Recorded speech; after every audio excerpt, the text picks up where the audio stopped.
sa subong ari kita diri sa Barangay Timpuan nga kung sa din may ara kita nga ginahiwaton nga inauguration sa nga project halin sa probinsya sa worth 5 million pesos.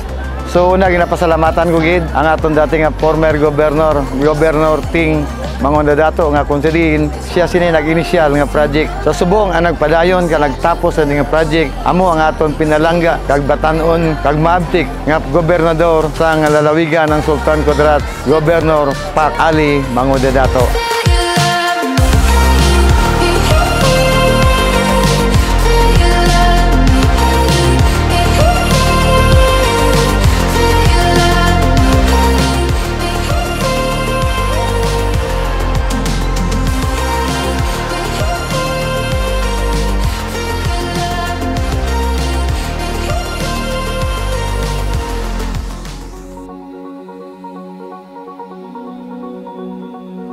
Ang ating pagtitipon sa umagang ito ay isang napakalaking bagay dahil nasaksihan po natin ang nagawa ni Governor Teng na programa.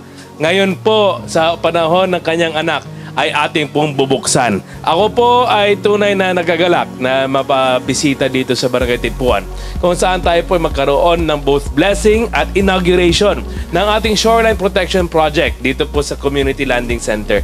Ito po ay napakalaking bagay po dahil alam ko po na ito po isang programa na sa ilalim po ng panahon ni Governor Teng ay kanyang naisip na sana ito po ay makapagbigay ng kaunting tulong o programa o di kaya benepisyo sa ating mga kababayan, lalong-lalo na po ang ating mga mangingisda. Pwede po nating ipagmalaki na nakaabot po dito sa ating minamahal na barangay ang suporta mula sa nasyonal, mula sa probinsya at mula sa ating mga barangay. At ako po masaya na kasama ko ngayon ang lahat-lahat ng ating mga kababayan na nakikita ko dito sa harapan ko.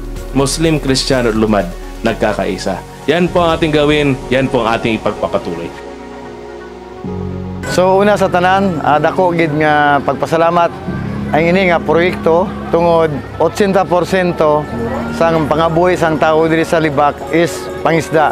So ini magbagyo man o ano ang importante may ara kita ang ginadungkaan diri sa Barangay Timpuan. Salamat gid kay dako gid ini nga tabang diri sa Barangay Timpuan ining proyekto nagiobra sang aton nga mahal nga gobernador Governor Pax Ali Mangudadato. In behalf of the Barangay Timpuan community, and especially the Timpuan Senior Citizens Association, ginapasalamatan gid namon ang suporta nga ginhatag sa aton nga mahal nga gobernador. Ginapasalamatan gihapon namon patuloy niya nga paghatag sang suporta ilabi na gid sa mga livelihood project nga gi-download diri sa Barangay Timpuan kung sa diin ang ini nga proyekto makabuligid sa amon ilabi na gid sa mga fisher folks, farmers kag sa tanan nga mga indigent nga mga pamilya diri sa Barangay Timpuan.